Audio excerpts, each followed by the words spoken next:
Solar panel அமைப்பது லாபமா நஷ்டமா? அதாவது வீட்டோட இபி பில்லானது கூடுதலாகும் போது அவங்க சோலார் பேனல் அமைப்பது லாபம்தான்.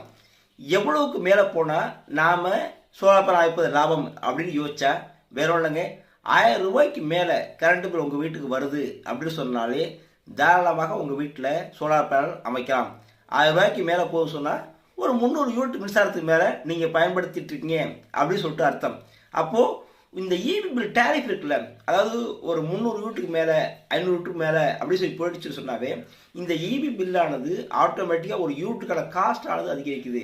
அந்த காஸ்ட் அதிகரிக்கும் போது நீங்கள் 700 யூனிட் போயிட்டு சொன்னாவே கிட்டத்தட்ட 4000 ரூபாய்க்கு மேலே பில் கட்ட வேண்டிய சூழ்நிலைக்கு நீங்கள் வந்துடுவீங்க.